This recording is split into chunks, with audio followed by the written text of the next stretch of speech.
¿Ya, chicos? Sí, doctor, hemos tenido problemas con los proyectos, pero ya estoy conectando.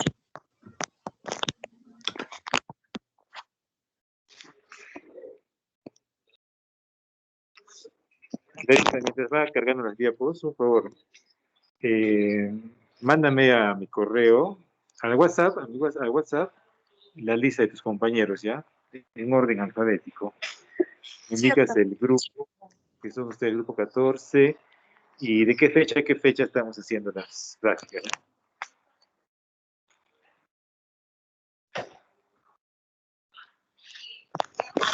Ya, doctor. Bueno, buenos días. A nuestro grupo nos tocó endocrinología obstétrica. Bueno, siguiente, por favor. ¿Quién va a empezar?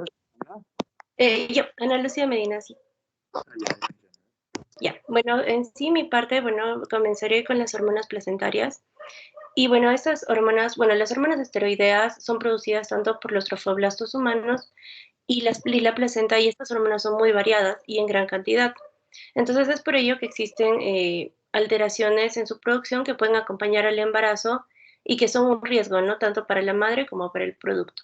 Ahora, como se ven en los cuadros bueno, que puse, en el cuadrado de la izquierda vemos que hay una gran variedad, ¿no? Por ejemplo, aquí están las tasas de producción de esteroides, tanto en mujeres embarazadas, próximas a término y no embarazadas. Por ejemplo, el esteroide 17 beta, el estriol, la progesterona, la aldosterona, vemos que la tasa en no embarazadas, en comparación con las embarazadas, es muy bajo, ¿no? O sea, las embarazadas presentan mucha mayor producción de estas hormonas.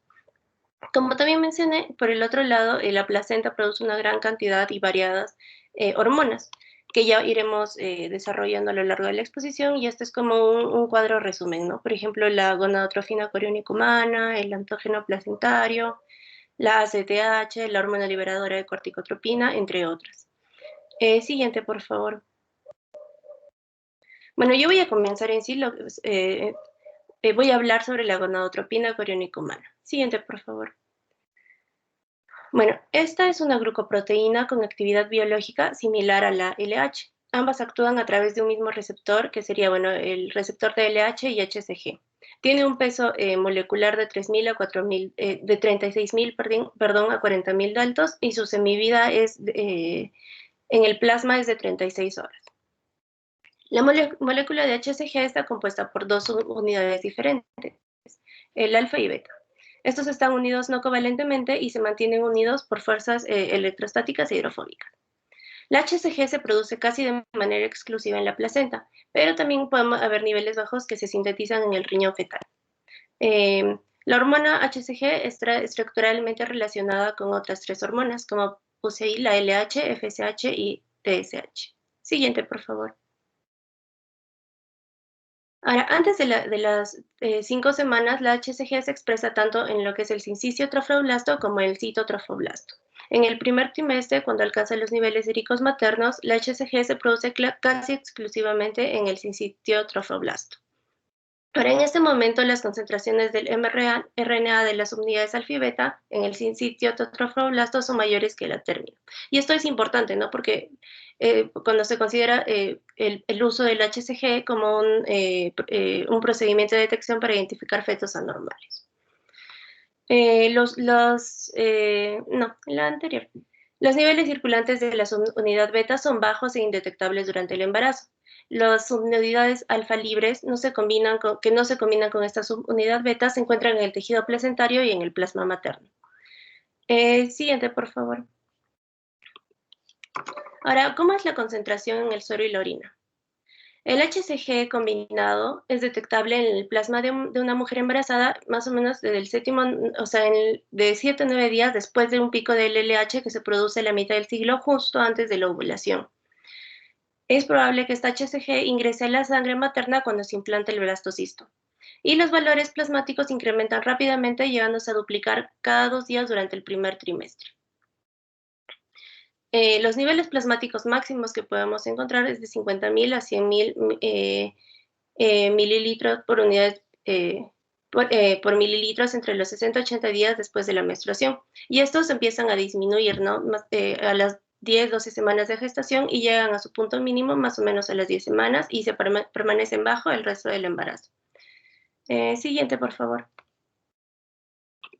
En lo que respecta a la orina, la forma principal que se presenta en la orina es el producto terminal de la gradación del HCG, que es el fragmento del núcleo beta. Y lo más importante, que es el llamado anticuerpo beta de subunidad beta, es utilizado en muchas pruebas del embarazo, que reacciona tanto con el HCG intacto, que es la forma principal que podemos encontrar en el plasma, como los fragmentos de HCG, que es la forma principal que podemos encontrar en la orina. Siguiente, por favor. Ahora, con respecto a lo que es su regulación, se ha visto que la hormona liberadora de gonadotropina placentaria, o sea, la GnRH, está involucrada en la formación del HCG. Se ha encontrado que esta hormona liberadora de gonadotropina placentaria tiene su receptor, ¿no?, que se expresa tanto por citotrofoblastos y en el sincitio trofoblasto. La producción de esta GnRH hipofisaria también está regulada por lo que es la inhibina y la activina. Entonces, en células placentarias, la activina, como dice su nombre, estimula y la inhibina inhibe la producción de tanto de GnRH como HCG. Siguiente, por favor. Ahora, las funciones biológicas. Ambas subunidades del HCG son necesarias para unirse a su receptor, que ya mencioné al comienzo, que era tanto del LH como HCG en el cuerpo lúteo y en el testículo fetal.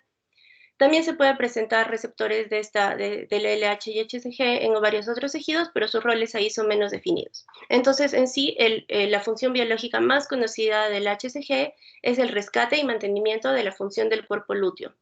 Y esta es la que define, ¿no?, la producción continua de la progesterona. También presenta la estimulación de la secreción de testosterona testicular fetal. En un momento crítico en la diferenciación sexual masculina, esta HCG ingresa en la plasma fetal a partir del sincitio trofoblasto. También se ha visto que hay grandes cantidades de HCG que estimulan la glándula tiroides. Y bueno, otras funciones que podríamos encontrar es la promoción de secreción de relaxina por el cuerpo lúteo, y esto promueve la vasodilatación vascular uterina y relaja, ¿no?, el músculo liso del miometrio. Siguiente, por favor. Y finalmente vamos a hablar sobre cómo se ven los niveles, ¿no? O sea, valores anormalmente altos o valores anormalmente bajos. Entonces, valores anormalmente altos podemos encontrar en un embarazo múltiple, en eritroblastosis fetal, en feto con síndrome de Down se ha visto, y en tumores malignos. Y valores anormalmente bajos, bueno, en un embarazo prematuro, que aquí está incluido el embarazo ectópico, y también en tejidos normales de hombres y mujeres no embarazadas. Siguiente, por favor. Entonces, como conclusión en sí de mi parte de la exposición, es que existen gran cantidad y diversas hormonas producidas por los trofoblastos humanos, así como la placenta, que permite que se lleve a cabo de forma adecuada el embarazo. La HCG es la hormona que se utiliza en las pruebas de embarazo, como ya mencioné, y esta hormona es muy importante, ¿no?, en el embarazo, porque cumple funciones vitales para el desarrollo de la gestación. Siguiente, por favor. Bueno, eso sería todo con mi exposición. Y esa es la bibliografía. Muy bien, Ana. ¿Alguna pregunta para Ana?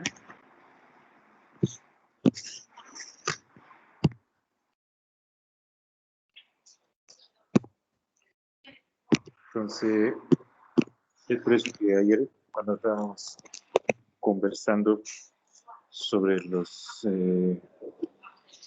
embarazos, cómo es que se manifestaba la HCG para continuar el embarazo, siempre se hablaba, ¿no?, de que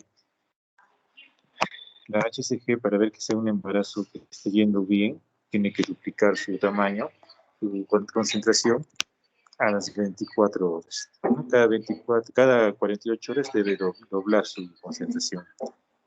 Entonces, y ahora, si eso no es así, hay que buscar una causa por qué no se está produciendo este incremento, ¿no? Y como mencionaba Ana, dentro de los exámenes de sangre que se utilizan para descartar alguna alteración genética en el primer trimestre, aparte de que está el microarray que busca el ADN fetal en sangre materna y de ahí hacer prueba genética, también está buscar la concentración de la fracción libre de la gonadotropina coriónica. Entonces eso, junto con ecografía genética, nos ayuda a ver la probabilidad Muy bien, ¿quién sigue?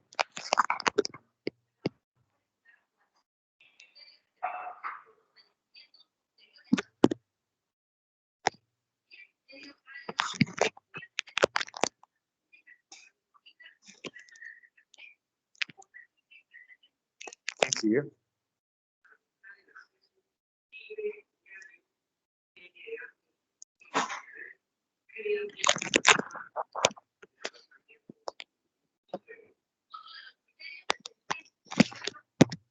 Ya.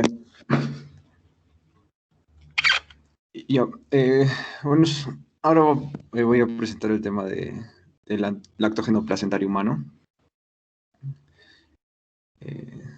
Mi nombre es Daniel Alejandro Medina Neira. Ya, siguiente diapositiva. Entonces, el lactógeno placentario humano va a ser una hormona que estructuralmente va a ser muy similar a la hormona de crecimiento y a la prolactina. Y esta hormona va a tener una tasa de secreción que va a ser proporcional a la masa de la placenta. Entonces, si podemos ver la imagen en la cual se nos indica las semanas de gestación y vemos como el HPL, que sería el lactógeno placentario humano, va aumentando progresivamente conforme van avanzando las semanas de gestación. Esta hormona va a tener su acción en tejidos maternos principalmente, en lugar de los tejidos fetales. Sin embargo, esto va a ser muy importante para la formación del feto, como vamos a ver en la siguiente diapositiva. Sí. Y bueno, entonces, como mencioné, este lactógeno placentario humano va a tener su efecto principalmente en los tejidos maternos. Y las acciones que va a tener en los tejidos maternos, van a ser principalmente metabólicas. Entonces, la principal acción que va a tener es la de generar resistencia a la insulina, lo cual va a incrementar a su vez la secreción de insulina. Y este aumento de la resistencia a la insulina va a ocasionar un aumento en la lipólisis y en la proteólisis, al no ingresar lípidos o proteínas a las células, y también va a ocasionar un aumento de la glucosa debido a la menor acción que va a tener la insulina. Entonces, estas acciones van a terminar ocasionando que la madre almacene más energía en forma de lípidos, y también van a ocasionar que el feto tenga un mayor acceso a glucosa y a proteínas en plasma. Y finalmente eso es muy importante porque en el desarrollo fetal estas glucosa y estas proteínas van a ser usadas para la fabricación del glucógeno y la síntesis de proteínas fetales, que son importantes para el crecimiento y desarrollo del feto. Siguiente diapositiva. Y bueno, entonces pasando del el lactógeno placentario humano, tenemos también las hormonas liberadoras de tipo hipotalámico. Siguiente. Y bueno, entonces, si recordamos, hay diversas hormonas hipotalámicas, entre las cuales está la GnRH, la CRH, TRH, entre otras. Y resulta que para cada una de estas hormonas van a haber hormonas análogas que también van a ser producidas en la placenta. Y resulta que estas hormonas producidas en la placenta no necesariamente comparten la misma función que digamos, sus hermanas hipotalámicas. Siguiente diapositiva. Bueno, antes de esto, mencionar que, o sea, de muchas de estas hormonas en realidad no se tiene bien definido cuál es la función exacta de las hormonas, y en algunas más bien, o sea, sí se sabe, al menos alguna de las funciones, y en otras simplemente se postula algunas teorías de cuál es la posible función que tenga. En el caso de la GnRH, esta va a ser una hormona que va a estar expresada en el citotrofoblasto y va a regular la producción de la gonadotrofina coriónica y la invasión del trofoblasto extravilloso. Entonces es el papel que se conoce. Siguiente diapositiva. Y en el caso de la CRH es un ejemplo de las hormonas que no se tiene muy claro cuál es su papel. Entonces, Se sabe que los niveles aumentan abruptamente en las últimas semanas de embarazo, próximo al parto. Y también se postula que entre sus funciones se encuentra la inducción de la relajación del músculo liso en el tejido vascular y miometrial. La inmunosupresión también puede ser un posible papel. Y el inicio del parto, o sea, producto de que estos niveles aumentan progresivamente al aumento del parto, también se postula que puede ser una función. Y algo que también podría apoyar esto es el hecho de que los glucocorticoides van a estimular su expresión en lugar de inhibirla, y esto puede ocasionar una retroalimentación positiva, que también cuyo desenlace podría ser el parto. Siguiente diapositiva. Y bueno, y la conclusión de los temas expuestos sería que hay una gran variedad de hormonas que participan en el proceso del embarazo. Y algo que también podemos rescatar es que las hormonas pueden actuar, hay algunas que actúan sobre el tejido materno, otras que actúan sobre el tejido del feto y otras que actúan sobre ambos. Y además, que la placenta es un órgano endocrino complejo. En realidad, la placenta, o sea, dentro de los múltiples roles que tiene, el rol endocrino es muy importante y es capaz de tener múltiples funciones endocrinas. Y por último, la última conclusión sería que la función de diferentes hormonas que podrían tener un rol durante el embarazo no está aún del todo establecida. Como mencioné en la última parte, las hormonas de tipo hipotalámico, hay muchas que no se conoce exactamente cuál es su papel. Gracias. Muy bien, Daniel. ¿Alguna pregunta para Daniel?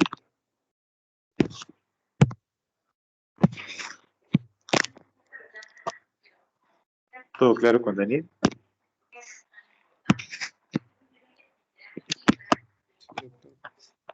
La somatostatina, ¿qué hormona es, Daniel? La somatostatina, o sea, sí. es la hormona encargada de inhibir la secreción de hormona de crecimiento en el hipotálamo. Sí.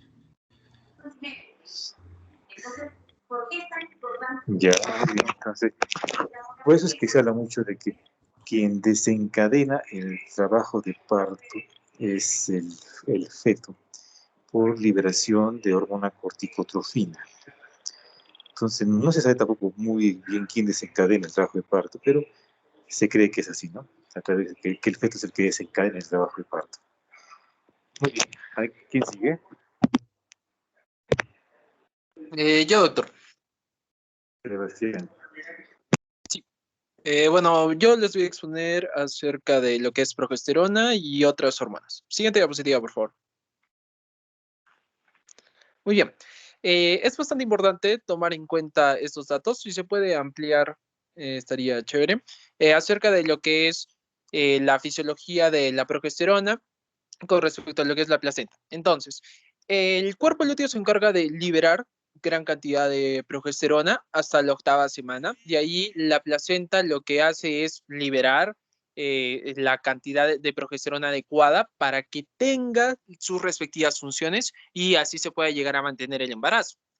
Es bastante importante y a tomar en cuenta que la dieta de la madre influencia mucho también en la cantidad de progesterona que vaya a tener, ya que esta va a ser derivada del colesterol LDL.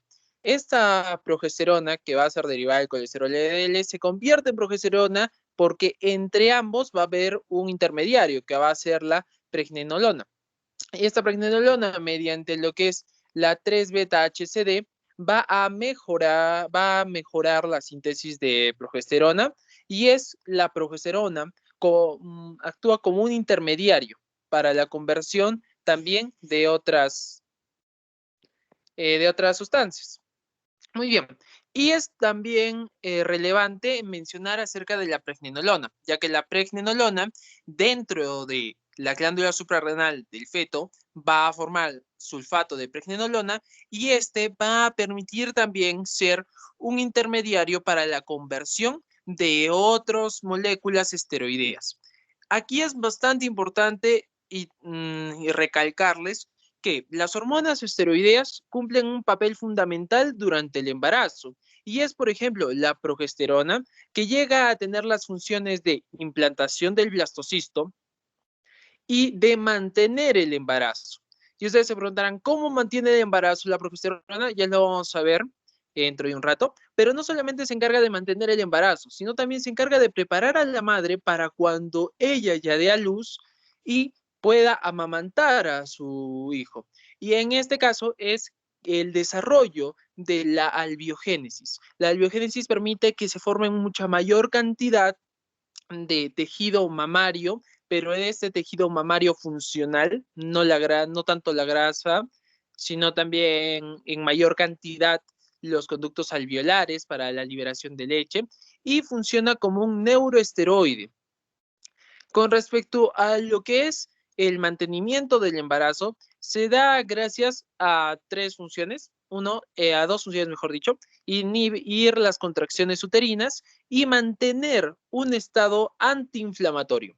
Algo bastante importante y a recordar que también nos lo dirán nuestros compañeros que van a explicar en inmunología, el embarazo tiene un equilibrio entre lo que es un medio proinflamatorio y un medio antiinflamatorio, dado por las células natural killer que se encuentran en la decidua y las natural killer que se encuentran en la sangre.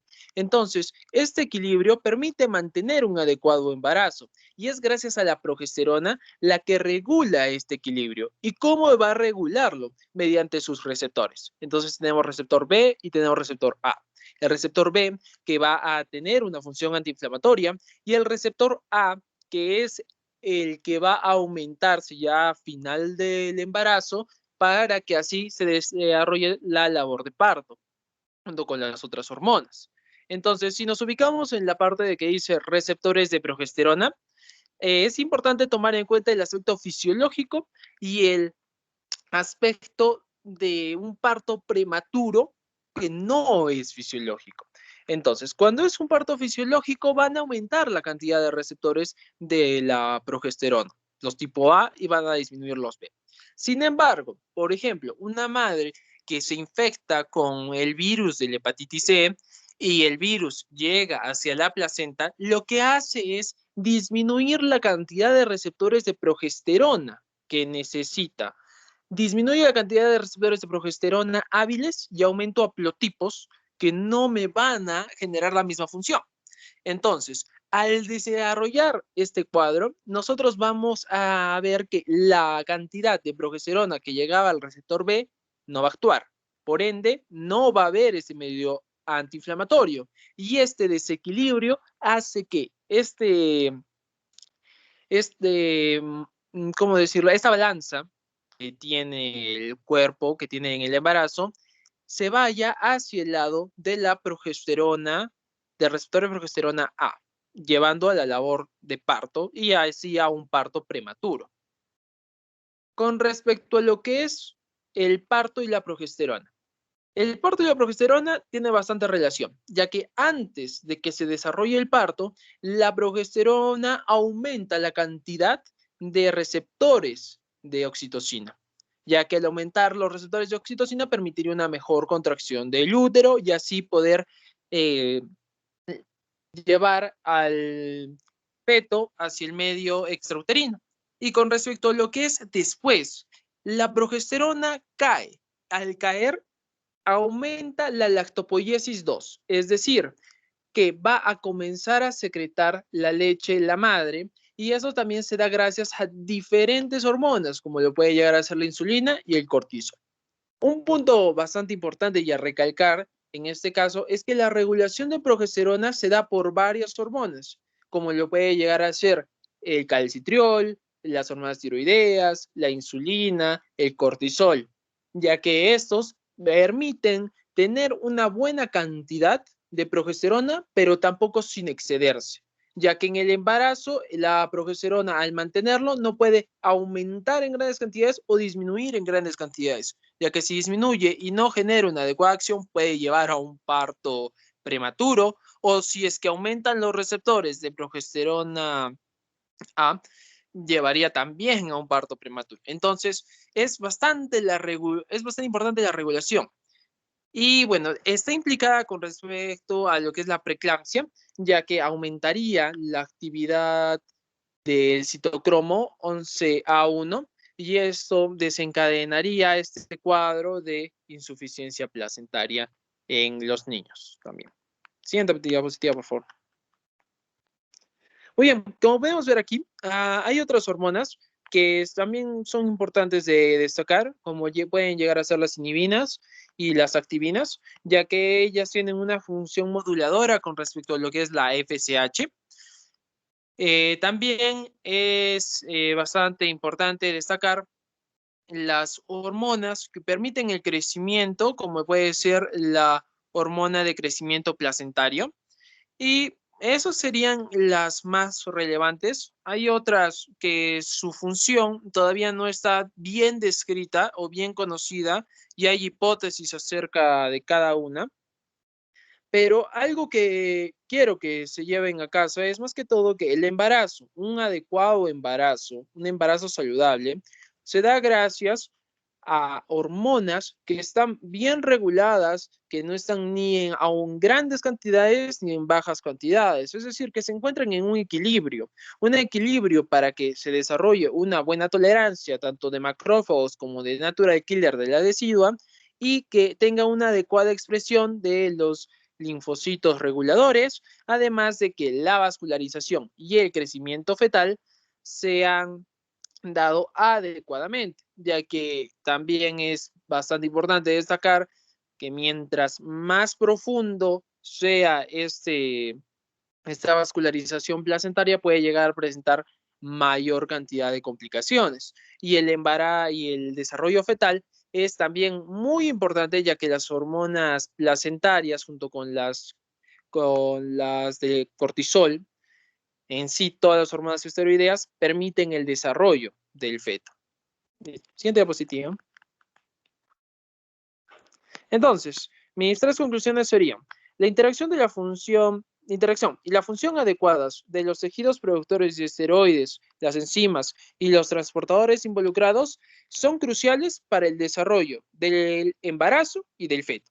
Con respecto a lo que es la progesterona y a sus receptores B, su acción es inmunomoduladora y esto permite mantener el embarazo.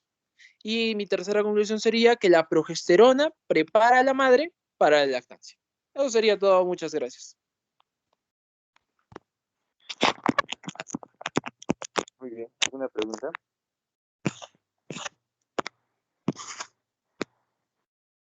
¿Todo claro?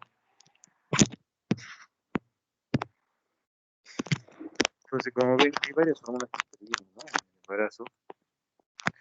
Y también hay varias hormonas que, si hablamos, por ejemplo, de la progesterona,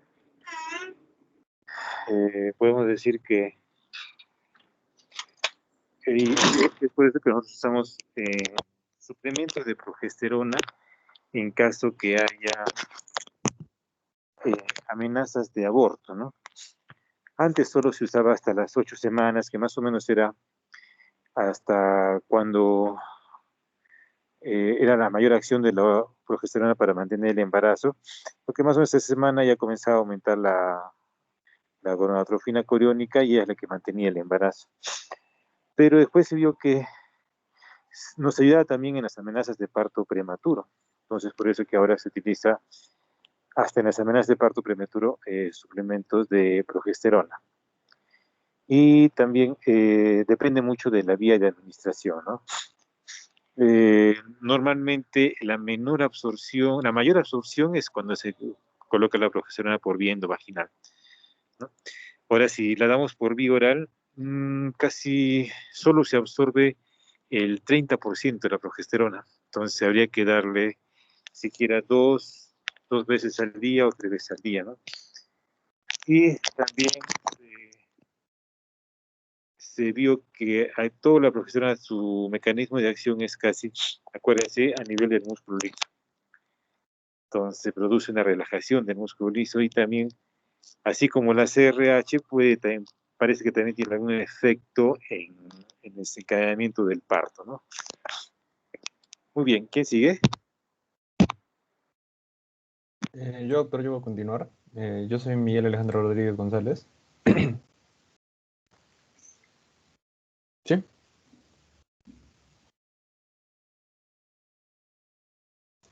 Bueno, a mí con respecto... ¿Sí, doctor? Sí, adelante. Ok. A mí con respecto a este tema me ha tocado exponer la parte de lo que van a ser los estrógenos. Siguiente diapositiva, por favor. Por definición, vamos a ver que los estrógenos son de las principales hormonas sexuales femeninas que va a producir el ovario, junto a la progesterona. Por supuesto, vamos a ver que en condiciones normales el ovario, aparte de estos dos, va a también producir andrógenos, que van a ser hormonas típicamente masculinas, pero las va a producir en menores cantidades. Vamos a ver que la función de estos estrógenos va a ser muy variada y va a cubrir diferentes aspectos, todos ellos importantes para la salud femenina. Vamos a ver igualmente que en la mujer normal no gestante, solo los ovarios van a secretar cantidades importantes de estrógenos, aunque también las cortezas suprarrenales van a producir pequeñas cantidades de los mismos. Siguiente diapositiva, por favor. Con respecto a las funciones, vamos a ver que las funciones de los estrógenos van a tener efectos sobre los caracteres sexuales femeninos primarios y secundarios. Entre las principales funciones de estos mismos va a consistir en estimular la proliferación celular y el crecimiento de los tejidos de los órganos sexuales y de otros tejidos relacionados con la reproducción. Siguiente diapositiva, por favor. Entre las funciones está efecto de los estrógenos sobre el útero y sobre los órganos sexuales externos femeninos. Vamos a ver que durante la niñez solo se van a secretar ínfimas cantidades de estrógenos, pero en la pubertad la cantidad de estrógenos secretados en la mujer, bajo la influencia de las gonadotropinas hipofisieras, va a aumentar hasta 20 veces o más. En este momento, los órganos sexuales femeninos infantiles se van a convertir en los de una mujer adulta. Vamos a ver igualmente que los ovarios, las trompas de falopio, el útero, la vagina, aumentan varias veces de tamaño. También crecen los genitales externos, con depósito de grasa en el monte de Venus y los labios mayores, y aumenta el tamaño de los labios menores. Vamos a ver que además los estrógenos van a transformar el epitelio vaginal de cúbico a estratificado, que es considerablemente más resistente a los traumatismos e infecciones que el epitelio cúbico prepuberal. Igualmente vamos a ver que las infecciones vaginales de las niñas pueden curarse mediante la administración de estos mismos estrógenos, simplemente debido a que aumentan la resistencia del epitelio vaginal. Vamos a ver que durante los primeros años que siguen a la pubertad, el tamaño del útero va a aumentar de 2 a 3 veces, pero más importante que el aumento del tamaño del útero son los cambios que se producen en el endometrio bajo la influencia de estos mismos estrógenos. Desde que estas hormonas producen una llamativa proliferación del estroma endometrial y un gran desarrollo de las glándulas endometriales que van a ser utilizadas para colaborar con la nutrición del óvulo implantado. Vamos a ver que estos efectos se expondrán más adelante, proseguido más adelante. Siguiente diapositiva, por favor. Vamos a ver ahora los efectos de los estrógenos sobre las trompas de falopio. Vamos a ver que los efectos de estos mismos sobre el revestimiento de la mucosa de las trompas de falopio van a ser similares a los que suceden en el endometrio. Es decir, inducen a la proliferación de los tejidos glandulares y lo que va a ser especialmente más importante va a ser que aumente el número de células epiteliales ciliadas que revisten el conducto. Igualmente también van a facilitar mucho las actividades de los cilios, que siempre baten en dirección hacia el útero, lo que va a ayudar a propulsar el óvulo fecundado hacia él. Siguiente diapositiva, por favor. Con respecto a sobre las mamas, simplemente podemos destacar que las mamas primordiales de la mujer y del varón van a ser exactamente iguales. De hecho, bajo la influencia de estas hormonas adecuadas, la mama masculina durante los 2 primeros decenios de vida puede desarrollarse lo suficiente como para producir leche, de la misma manera que la mama femenina. Pero lo principal va a ser que los estrógenos van a provocar desarrollo de los tejidos del estroma mamario, crecimiento de un extenso sistema de conductos y el depósito de la grasa en las mismas mamas. Siguiente diapositiva, por favor. Ahora sobre el esqueleto, vamos a ver que van a inhibir la actividad osteoclástica en los huesos y por lo tanto van a estimular el crecimiento óseo. Vamos a ver que en la pubertad, cuando la mujer entre en sus años fértiles, su crecimiento se acelera durante varios años. Sin embargo, los estrógenos van a ejercer otro poderoso efecto sobre el crecimiento del esqueleto, que va a hacer que va a fomentar la fusión temprana del epífisis con las diáfisis de los huesos largos. ¿Qué significa? Este efecto va a ser mucho más intenso en la mujer que el efecto correspondiente a la testosterona en el varón. Como consecuencia, el crecimiento de la mujer cesa habitualmente varios años antes que en el varón. Vamos a ver que aquí la mujer que carece de estrógenos suele crecer varios centímetros más que una mujer madura normal, pero esto es debido a la falta de fusión de las epífisis en el momento adecuado. Siguiente diapositiva, por favor. Con respecto a la osteoporosis de los huesos causada por el déficit de estrógenos en edades avanzadas, vamos a ver que tras la menopausia la secreción ovárica de estrógenos cesa casi por completo y esto va a traer consigo aumento de la actividad osteoclástica de los huesos, pérdida de la matriz ósea y descenso del depósito de calcio. Siguiente diapositiva, por favor. Vamos a ver que los estrógenos aumentan ligeramente el depósito de proteínas. ¿Cómo va a ser esto? Los estrógenos producen un ligero aumento de las proteínas totales del organismo, lo cual se va a manifestar por un balance de nitrógeno ligeramente positivo cuando se administra estos mismos. Vamos a ver que este efecto se va a deber sobre todo al efecto promotor del crecimiento que van a ejercer sobre los órganos sexuales, los huesos y otros algunos tejidos del cuerpo. Vamos a ver que esta va a ser una facilitación del depósito de proteínas propia de la testosterona, va a ser mucho más generalizada y varias veces más potente que la asociada a los mismos estrógenos. Siguiente diapositiva, por favor. Vamos a ver que los estrógenos van a aumentar el metabolismo corporal y el depósito de grasa. Los estrógenos producen un ligero incremento del índice del metabolismo corporal. Va a ser pero solo un tercio de lo que hace la testosterona, es decir, la hormona sexual masculina. Igualmente vamos a ver que también estimulan el aumento del depósito de grasa en los tejidos subcutáneos. Como consecuencia vamos a ver que el porcentaje de tejido adiposo va a ser bastante más abundante en el cuerpo femenino que en el masculino, en el que el contenido proteico va a ser mayor. Además vamos a ver que el depósito de grasa en las mamas y en los tejidos subcutáneos, los estrógenos van a inducir estos depósitos adicionales tanto en las nalgas o en los muslos características de la figura femenina. Siguiente diapositiva, por favor. Vamos a ver que los estrógenos tienen un efecto escaso sobre la distribución del pelo. Aquí vamos a ver que los estrógenos no van a afectar mucho a la distribución del pelo. Sin embargo, tras la pubertad sí que se va a desarrollar vello en la región del pubis y en las axilas. Las principales responsables de este desarrollo del pelo van a ser los andrógenos, que se forman en cantidades mayores en glándulas suprarrenales de las mujeres tras la pubertad. Siguiente diapositiva, por favor. Ya que terminando vemos los efectos sobre la piel. Vamos a ver que los estrógenos van a dar a la piel una textura blanda y en general tersa, aunque la piel de la mujer adulta va a ser más gruesa que la de las niñas o de las mujeres castradas. Igualmente vamos a ver que los estrógenos aumentan la vascularización, lo que con frecuencia se asocia a un aumento de temperatura cutánea y va a favorecer una hemorragia más intensa tras un corte, en comparación a los varones, por supuesto. Siguiente diapositiva, por favor. Efectos sobre el equilibrio electrolítico. Vamos a ver que se ha señalado la similitud química entre las hormonas estrogénicas y las hormonas corticosuprarrenales. Vamos a ver que los estrógenos como la aldosterona, como las hormonas estrógenos, aldosterona y otras hormonas de la corteza suprarrenal van a provocar retención de sodio y de agua por los túbulos renales. Vamos a ver que este efecto de los estrógenos suele ser de forma más leve y rara vez va a tener una importancia, salvo en, que se encuentra en etapa de gestación, en la que la enorme cantidad de estrógeno sintetizada por la placenta puede provocar a menudo una importante retención de líquidos. Siguiente diapositiva, por favor. Ahora sí vamos a pasar con respecto al tema que habla sobre la producción placentaria de estos mismos estrógenos. Siguiente diapositiva. Vamos a ver que durante las 2 a 4 primeras semanas del embarazo, los niveles crecientes de HCG mantienen la producción del estradiol en el cuerpo lúteo materno. Vamos a ver que la producción de la progesterona y estrógenos en los ovarios maternos va a disminuir de manera significativa en la 7ª semana del embarazo. Vamos a ver que justo aquí va a haber una transición lútea a placentaria. Para la semana 7, más de la mitad del estrógeno que ingresa a la circulación materna va a ser producida por la misma placenta. Vamos a ver que igualmente después la placenta va a producir una magnitud continuamente creciente de estrógeno. Pero ya a corto plazo el embarazo humano normal es un estado hiperestrogénico. Igualmente, y el sincitio trofoblasto va a producir estos estrógenos en cantidades equivalentes a las producidas en un día por los ovarios de no menos de 1000 mujeres ovulatorias. Igualmente vamos a ver que en este estado hiperestrogénico va a terminar abruptamente justo después del alumbramiento. Siguiente diapositiva, por favor. Ahora vamos a hablar un poquito de la biosíntesis. De manera concreta vamos a hablar que primero la placenta va a expresar altos niveles de esteroide sulfatasa, que va a convertir el DHEAS conjugado en DHEA.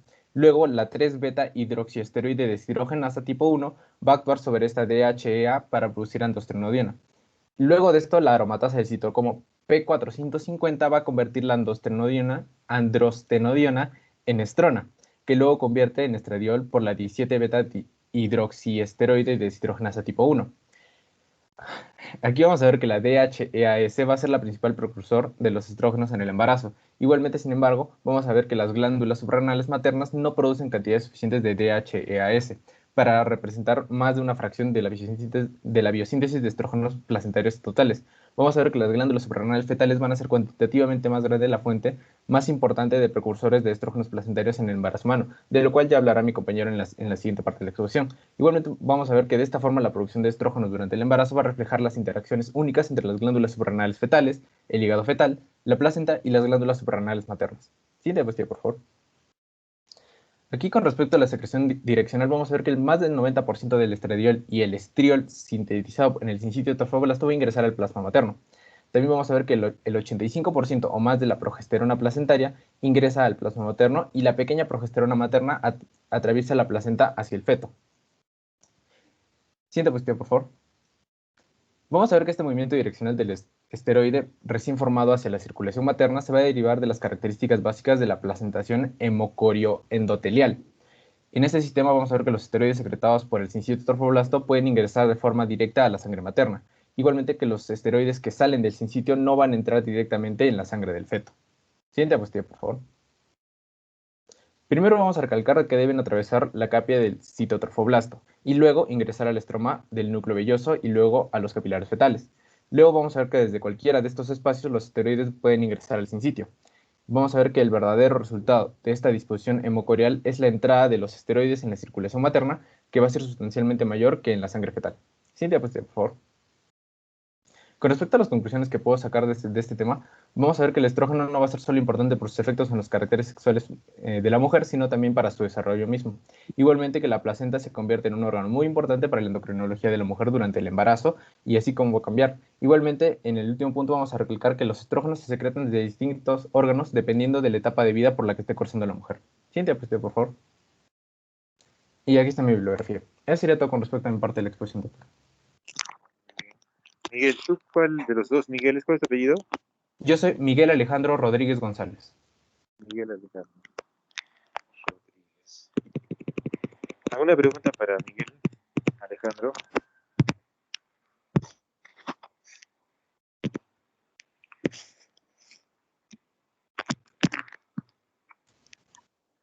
Entonces, como ven, los estrógenos son unas hormonas que aparecen en la mujer gestante y en todas las etapas de la mujer, ¿no? En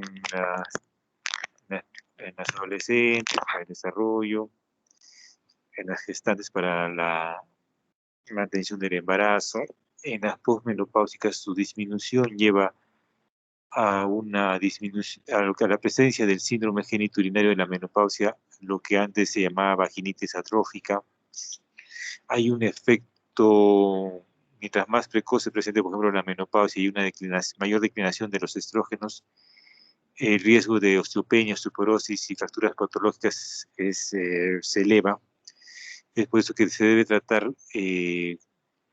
no dejar de tratar una paciente que cursa ya con menopausia, ¿no? Inclusive, y todavía, si es una menopausia precoz, antes de los 35 años, tenemos que tratar a esa paciente por el riesgo de que la osteoporosis, la osteopenia se presente con mayor frecuencia y las fracturas sean más severas, ¿no? Muy bien, ¿quién sigue? Néstor. Sí, doctor. Néstor, tú, sí. Bueno, yo voy a hablar sobre lo que es la glándula suprarrenal fetal y como ya había mencionado mi compañero Miguel, bueno, el cuadro de la derecha, vemos lo que es un resumen, un esquema de lo que es la unidad fetoplacentaria. Siguiente, por favor. Entonces vamos a hablar sobre la glándula suprarrenal fetal, que esta vendría a tener bastantes características que la diferencian de lo que es la glándula suprarrenal del adulto. Entonces, en esta etapa de la vida, la glándula suprarrenal vendría a ser un órgano endocrino muy activo que tiene una gran actividad esteroidogénica. Y básicamente esto se debe a una parte que esta glándula tiene en esta etapa, que es la zona fetal, de la que vamos a hablar después. Y bueno, ya en la década de los 50, los 60, ya se planteaba de que la importancia que tiene esta glándula suprarrenal en lo que vendría a ser la unidad fetoplacentaria, que como ya sabemos, vendría a ser un sistema endocrino complicado que interrelaciona lo que es la madre, la placenta y el feto. Siguiente, por favor. Entonces, primero vamos a dar sobre algunas generalidades de la glándula suprarrenal fetal, que tiene, en esta etapa, tiene básicamente dos zonas: la zona fetal, que es la más grande, como se le imagen a la derecha, y la zona definitiva, y entre estas presenta una zona transicional. Esta vendría a ser lo que corresponde a lo que es la corteza de la glándula. Adicionalmente, presenta lo que también conocemos como la médula de la glándula. Entonces, en esta etapa de la vida, el 85% de la glándula corresponde a la zona fetal. Tiene una gran actividad endocrina que puede llegar de 100 a 200 miligramos por día, en comparación de un adulto que en realidad puede ser de 30 o 20 miligramos al día en reposo. Y un peso que puede llegar hasta 3 a 5 gramos en el recién nacido a término, y que incluso puede llegar a ser tan grande como el riñón fetal y muchas veces más grande que lo que es la glándula suprarrenal del adulto. Siguiente, por favor. Entonces, la glándula suprarrenal, como ya sabemos, el principal regulador de este eje vendría a ser lo que es la ACTH, pero también existen otros mecanismos independientes de esta hormona. Estos vendrían a ser los que son los mecanismos dependientes de la placenta, que son varios factores secretados por esta, que en realidad algunos no están completamente elucidados, y como vemos en el cuadro de la derecha, la importancia de lo que es la ACTH en la regulación de este sistema endocrino. Siguiente, por favor. ¿Y cómo se desarrolla esta glándula suprarrenal? Esta deriva de lo que es el mesodermo intermedio, y ya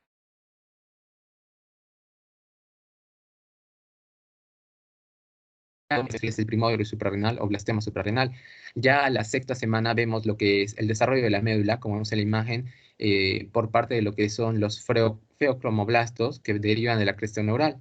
Entre los 50 y 52 días, es decir, ya la séptima semana, se diferencia lo que es la zona fetal y la zona definitiva, y ya a la octava semana estas zonas se organizan en cordones anastomóticos, y más bien en la novena semana ya vemos lo que es una glándula completamente encapsulada, que como vemos en la imagen de la derecha, esta se encapsula lo que es la corteza, se encarga, rodea completamente lo que es la médula. Siguiente, por favor. Entonces ahora vamos a hablar sobre lo que son las interacciones de la glándula suprarrenal y la fetal y lo que es vendría a ser la placenta. Y primero vamos a hablar de lo que son los estrógenos. Como ya había mencionado mi compañero Miguel, los estrógenos, la principal fuente de los estrógenos para la síntesis de los estrógenos placentarios deriva de lo que son precursores androgénicos, que los sintetiza básicamente la glándula suprarrenal fetal. Como ya sabemos, y estos estrógenos regulan bastante lo que es la embriogénesis, la proliferación y diferenciación celular, y también en parte lo que es el momento del parto. Como ya había mencionado, la zona fetal es una porción de la glándula suprarrenal bastante activa, y se dice que suministra hasta un 60% de la DHEA, de hidroxiepidolosтерona, y puede llegar incluso hasta un 90% en ciertas etapas del desarrollo. Y básicamente lo que hay que mencionar es que el estrógeno es un modulador del desarrollo morfológico a nivel fetal, que se encarga de modular lo que es el desarrollo de la glándula suprarrenal fetal, y que también se podría usar lo que son los estrógenos como un indicador de bienestar fetal, si bien esto tiene una baja sensibilidad y una especificidad, ya que son varias las circunstancias en las que estos estrógenos pueden verse alterados, que estarían dependientes de lo que es el desarrollo fetal. Siguiente, por favor. Bueno, en este cuadro vemos lo que ya había explicado mi compañero Miguel, sobre el rol de la unidad fetal en lo que es la biosíntesis de los estrógenos, y vemos que la glándula suprarrenal fetal sintetiza estos precursores como el DHA y su derivado y su metabolito también, el DHA sulfato, y que básicamente estos van a ser usados para la síntesis en la placenta de otros andrógenos como son la androstenediona, la testosterona, para ser aromatizados y obtener lo que son los estrógenos como son el estrona, la estradiol y el estriol. Siguiente, por favor. Estaba hablando sobre lo que son los precursores de los esteroides en la glándula suprarrenal fetal, y como ya sabemos, estos derivan del colesterol, que a su vez deriva de lo que es el acetato. La glándula suprarrenal, más bien vemos que todas las enzimas de la biosíntesis del colesterol están bastante elevadas, y eso explica su gran capacidad esteroidogénica. Además de que básicamente el colesterol plasmático fetal deriva de su síntesis hepática. Siguiente, por favor. Bueno, este es un esquema que también observamos lo que ya había mencionado, la relación entre la glándula suprarrenal, la placenta y la glándula suprarrenal de la madre. Siguiente, por favor. Y por último, vamos a hablar sobre condiciones que afectan la producción de estrógenos, que pueden ser tanto fetales como maternas. Entonces, todas las que están señaladas aquí en color azul, de alguna manera se encargan de disminuir la producción de estrógenos. Y como ya había mencionado, bueno, la muerte fetal, la ligadura del cordón umbilical in situ, se asocia a menores niveles de estrógenos de manera abrupta. Hay un descenso de manera súbita en los estrógenos en estos casos, y lo cual indica también la importancia del desarrollo que podrían tener en el desarrollo fetal, y por eso se mencionaba que podían ser indicadores del bienestar fetal, pero con una baja especificidad y sensibilidad. También en los fetos anencefálicos vemos disminución de los estrógenos porque carece de lo que es la hipófisis y no hay producción de ACTH y no habría regulación de este eje en la glándula suprarrenal. La hiperplasia suprarrenal en el feto también hay una menor producción de los precursores androgénicos, también directamente disminuye lo que es los estrógenos. También otras deficiencias de enzimas que están relacionadas a la síntesis de los estrógenos también van a disminuir los sustratos para la síntesis de estos, y también en la trisomía 21 hay una disminución de estos estrógenos, probablemente también por una disminución de la síntesis de estos precursores. Siguiente, por favor. Y por último, vamos a hablar sobre lo que son las condiciones de la madre, que más bien afectan la producción de los estrógenos. El tratamiento de los glucocorticoides, básicamente porque hay una disregulación de este eje. Bueno, si es que es un tratamiento prolongado, hay una disregulación de lo que es el eje hipotálamo hipófiso adrenal, y también con la consecuente disminución de lo que es ACTH, que también disminuye el desarrollo de lo que es la glándula suprarrenal, tanto materna como de la fetal. Y debido a eso, la menor síntesis de los precursores androgénicos. La enfermedad de Addison también, porque hay una disminución, la insuficiencia de esta glándula suprarrenal disminuye lo que son los precursores, y más bien los tumores maternos que producen andrógenos. Este es un tema variable porque se dice que en realidad la producción excesiva de andrógenos en la madre no afecta a lo que es el feto, no se observa virilización, ya que la placenta es capaz de transformar todos estos andrógenos en lo que son estrógenos.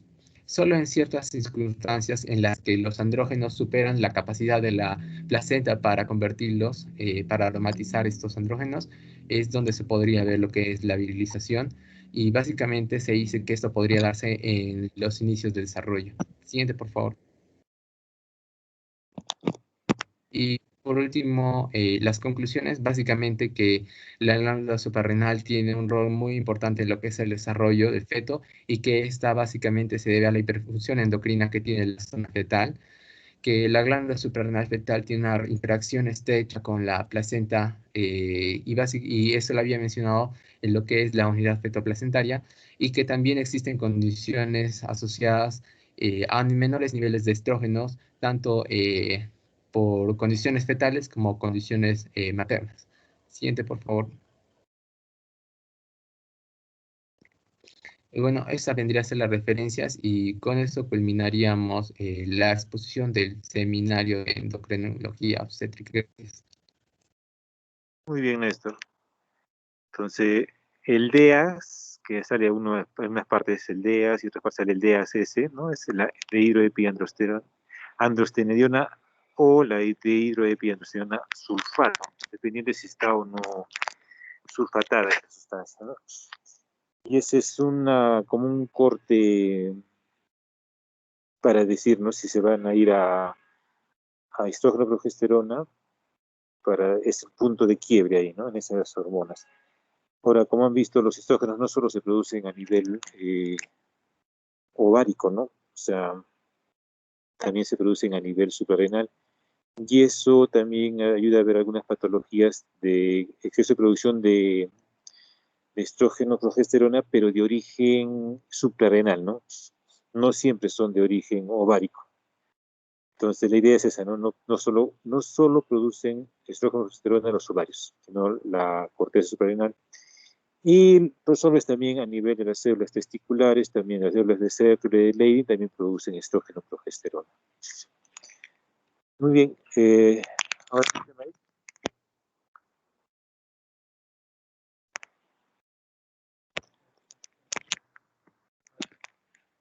tecnología. ¿Quién va a empezar? ¿Miguel? No, doctor, yo. Rosa Pérez. Rosa. Adelante, Rosa, a ver. Siguiente, por favor. Ya, bueno, el día de hoy nos ha tocado exponer lo que es inmunología en el embarazo. Yo voy a exponer la parte de la introducción. Siguiente, por favor. Bueno, en primer lugar tenemos que tomar en cuenta lo que es el sistema inmunológico. Bueno, sabemos que el sistema inmunológico es un conjunto de elementos, ¿no? Y células que reconocen los antígenos y que van a desarrollar una respuesta contra estos. Y el sistema inmunológico tiene varias funciones importantes, ¿no? Como digamos que las dos más importantes serían reconocer las sustancias extrañas y, en segundo lugar, reaccionar contra ellas. Esto sería mediante el reconocimiento de los antígenos, que son partículas de sustancias extrañas, ¿no? Pero también es parte de lo que sería la homeostasis y la vigilancia. ¿Eso qué quiere decir? Que el sistema inmunológico también tiene que estar vigilando hacia sus propias células, por ejemplo, las células cancerígenas, etcétera. El sistema inmunológico también se va a encargar de tratar de eliminarlas, ¿no? Como bien se sabe, tenemos varios mecanismos y dentro de ellos el primero que tendríamos sería que es las barreras. Y estas están, por ejemplo, son la piel, la placenta, etcétera. Y después de esto está lo que sería el reconocimiento de los antígenos extraños, ¿no? Y estos antígenos pueden ser parte de lo que sería bacterias, virus, hongos, parásitos, ¿no? Y esto va a generar después una respuesta acoplada también con el sistema endocrino y el sistema neurológico. Ya. Ahora hablemos más acerca de lo que sería el embarazo en sí. El embarazo constituye un problema inmunológico para la madre. ¿Por qué? Porque el embrión está compuesto tanto de células maternas como de células paternas, ¿no? Y las células paternas son células extrañas y por lo tanto el embrión hace de veces de lo que sería un injerto semialogénico. Y bueno, en teoría, la madre o el cuerpo de la madre, el sistema inmunológico de la madre debería rechazar al feto. Sin embargo, esto no sucede y en cambio actúan para prevenir que se rechace, ¿no? Y en cambio favorecen el crecimiento y su desarrollo. Siguiente, por favor. Ya, y esto nos llevó a varias hipótesis, ¿no? Empecemos de una oración, que sería esta. El problema inmunológico del embarazo puede formularse de esta forma. ¿Cómo se las arregla la madre embarazada para alimentar dentro de sí misma durante semanas y meses a un feto que es un cuerpo antigénicamente extraño? Existieron varias hipótesis. En 1924, la primera hipótesis que se dio fue la de Liddell, que postuló que el feto no representaba ninguna característica que lo hiciera ser suficientemente diferente de la madre como para que ésta lo rechazara. Esa fue una hipótesis que luego fue rechazada. Siguiente, por favor. Y en 1953 tuvimos lo que sería Billingham y Medawar, que son prácticamente los forjadores de la inmunología moderna, ¿no? Y fueron como los pioneros en proponer 4 hipótesis que explicaban el no rechazo materno-fetal. La primera hipótesis decía que el embrión perdía su antigenicidad. La segunda hipótesis decía que el útero es un sitio inmunológicamente privilegiado. La tercera hipótesis decía que existía una fuerte inmunosupresión durante el embarazo. Y la cuarta hipótesis es que existía una barrera inmunológica que era una interfase materno-fetal. Y en la actualidad se sabe que ninguna de estas 4 hipótesis era válida, ¿no? Por ejemplo, en la primera hipótesis fue descartada principalmente porque el rechazo era mucho más común de lo que se suponía. Por ejemplo, ahora se piensa que aproximadamente desde un 30-50% de los embriones eran abortados aproximadamente antes de las 14 semanas de la gestación. Y de estos, aproximadamente un 60-70% no podían explicarse por un defecto congénito o por infecciones, y por lo tanto se debía a lo que sería una falta de tolerancia de la madre, ¿no? hacia los antígenos embrionarios. Luego la segunda hipótesis fue descartada porque existen lo que serían los embarazos ectópicos y estos abortos no obedecen a las causas mecánicas, ¿no? Entonces, si las trompas de Falopio también son una parte de lo que sería el útero y aún así estos son rechazados, lo que nos daría a entender es que no es un sitio inmunológicamente privilegiado, ¿no? Luego tendríamos la tercera hipótesis también se rechazó, ya que se sabe ahora que en realidad no existe una fuerte supresión inmunológica, sino que todo lo contrario, existen los incrementos, los cambios numéricos de las diferentes poblaciones de los leucocitos, ¿no? Y también de los niveles de las citoquinas, y estos cambian durante todo el embarazo. Y además de esto, también se encontraron varias células, como las células blancas, que se encuentran también dentro de la placenta, así que no podría existir una supresión inmunológica. Luego teníamos la cuarta teoría, que decía que existe una barrera inmunointerfaz entre la madre y el feto. Y esto se refería básicamente a que al estar el feto, digamos, de alguna manera aislado, separado de lo que sería la madre, se pensaba que en realidad las células no podrían pasar de uno a otro, ¿sí? Más que las células sanguíneas, ¿no? Sin embargo, como les había mencionado ya, existe un cambio de células maternas y se han encontrado hasta 27 años después que existen células que pueden sobrevivir de la madre dentro del hijo y del mismo modo células del hijo que hubieran pasado a la madre, ¿no? Además, también fue rechazada por la existencia de la enfermedad, o sea, como un ejemplo de esto, ¿no? Por la existencia de lo que sería la enfermedad hemolítica del recién nacido, ¿no? Que como bien sabemos se da por una incompatibilidad entre la madre y el hijo. Siguiente, por favor. Entonces, ¿por qué no somos rechazados por nuestras madres, ¿no? Inmunológicamente hablando. Esto se debe más que nada a un proceso que hemos entendido que es la tolerancia inmunológica, ¿no? Esto quiere decir que el niño, el bebé, el embrión va a presentar realmente antígenos que no van a ser respondidos por los antígenos de la madre, ¿no? Y esto es de vital importancia poder entenderlo, aunque todavía no se tiene bien entendido los mecanismos por los cuales funciona, porque podría solucionar muchas enfermedades o prevenirlas también en cuanto a las madres, como por ejemplo la infertilidad, la preeclampsia, los abortos recurrentes, ¿no? El nacimiento prematuro. Y además de esto, podría ayudarnos a entender y mejorar las técnicas de los trasplantes de órganos y además poder entender los mecanismos por los cuales se producen los tumores y por consiguiente el cáncer, ¿no? Y esto podría ayudarnos también a mejorar lo que sería la terapia inmunológica.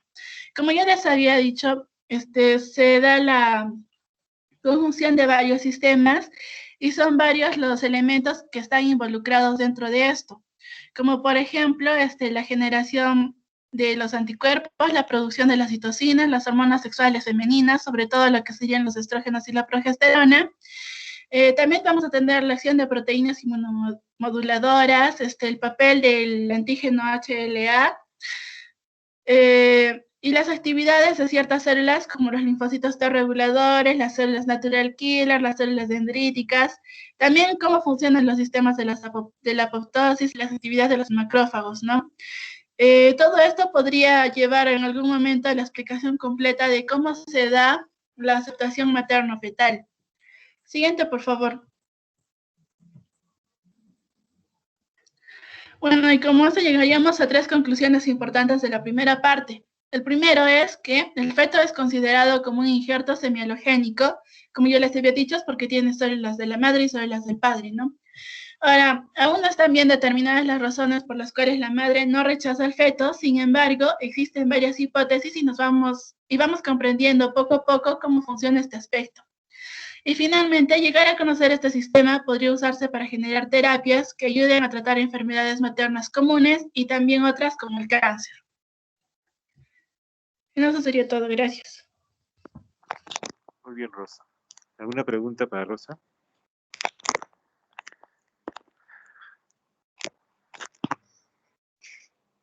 Entonces, en general, el embarazo es un estado de inmunosupresión, ¿no? Ahora, el mecanismo exacto no se sabe todavía. Y esto llegó a pensar en que, como mencionó Rosa, ¿no? La parte hormonal, estrógeno, progesterona, influye en esto. Fue que a consecuencia de la pandemia se vio que las mujeres, por ejemplo, que usaban terapia de reemplazo hormonal con estrógeno, progesterona, tenían menos, se complicaban menos por el COVID que las pacientes que no tenían esta terapia, ¿no?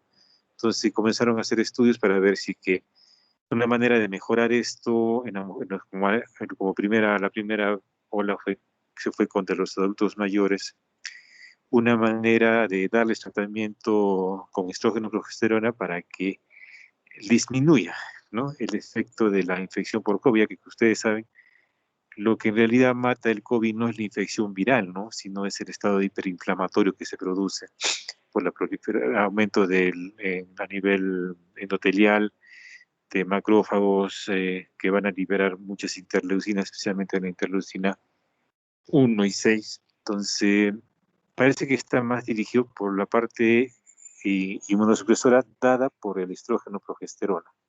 ¿Ya? Mercedes, ¿no? Sí, sí, doctor. Entonces, continuamos con la reactividad inmunológica materna durante el embarazo. Siguiente diapositiva, por favor. Entonces, el sistema inmunológico, como sabemos, ya pasó, está capacitado para reconocer lo propio y lo no propio del cuerpo. Entonces, la pregunta, ¿por qué el feto no es rechazado?, ha causado curiosidad durante varios años y actualmente se tienen bases inmunológicas que explicarían esta relación madre-feto. Ahora, la supervivencia del feto va a requerir interacciones complejas entre los trofoblastos fetales y las células inmunitarias deciduales maternas, de las cuales voy a describir. Siguiente, por favor. Entonces, entre las células inmunes deciduales vamos a tener varias, de las cuales la más importante son las células natural killers, que esta es la población más predominante en el endometrio y en la decidua en el primer trimestre, pero este va disminuyendo notablemente al término. Entonces,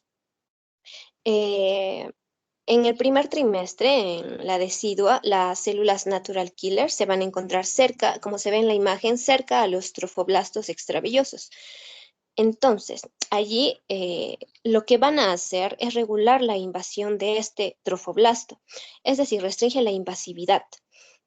Otra función que tienen las natural killer es que tienen la capacidad de citotoxicidad, pero ¿por qué no afectaría al feto? La cual voy a responder en la siguiente diapositiva. También aclarar que estas células natural killers se ven incrementadas gracias a la progesterona o a la producción de células estromales, por ejemplo, de interleucina 15 o prolactina decidual. Tiene un control. Siguiente, por favor. Entonces, ¿cómo se explica que esta citotoxicidad de las natural killer no afecte al feto? Entonces, se explica porque por la actividad de mecanismos bidireccionales inhibitorios. ¿Qué quiere decir esto? Como se ve en la imagen B, en las células natural killer se van a expresar receptores inhibitorios, como ¿quiénes? Como el KIR2D, como el KIR2DL4 o KIR tipo lectina.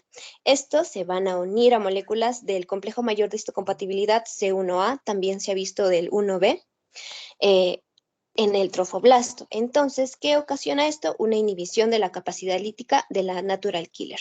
En la imagen A, otro ejemplo, tenemos que las natural killer también van a expresar receptores de superficie como el CD336 o el CD337, que sabemos que el CD es como su DNI, ¿no? Identifica cada molécula inmunológica. Entonces, esta se va a unir a su ligando, ya sea, por ejemplo, el CD336 ligando, que así se le llama, en el trofoblasto. Y así otra vez, nuevamente hay una inhibición de la capacidad lítica de estas células natural killer. Siguiente, por favor. No solamente las natural killer van a estar presentes en lo que es la reactividad materna frente al embarazo. También tenemos a los macrófagos en la decidua. Estos son macrófagos muy diferentes a los macrófagos M1 proinflamatorios o M2 antiinflamatorios. Entonces, estos macrófagos residuales expresan un receptor diferente, que es el CD11C. Entonces, esta va a regular respuestas de las células T. Sabemos que los macrófagos bueno, van a lo que es controlar la diferenciación, activación y la citotoxicidad de las natural killer. Es decir, que los macrófagos también estarían actuando aquí, inhibiendo a las células anteriormente nombradas, que son las natural killer. También van a producir citoquinas antiinflamatorias como la interleucina 10 para asegurar la tolerancia fetal y la inhibición de las respuestas inmunes dañinas. Siguiente, por favor. Las otras células que tenemos son las dendríticas. Sabemos que estas son células presentadoras de antígeno que presentan hacia las células T, por decirlo así. Entonces, el papel que va a cumplir es desarrollar un endometrio receptivo para la implantación. Como lo nombré en la exposición pasada, la implantación es un proceso muy importante. Entonces, ahí se ve, ¿no?, la receptividad que se tiene frente, en este caso, a la mórula. Siguiente, por favor. En los primeros meses o semanas. También tenemos a las células T maternas. No veo la diapositiva. Sí, no avanza. Ahí está. Ya está. Sí. Entonces, las células T maternas van a ser parte de la respuesta inmune adaptativa de la madre. Un aumento en el número y función después de algún encuentro con un antígeno específico, van a hacer que se creen las células de memoria, que nosotros conocemos como las TREC.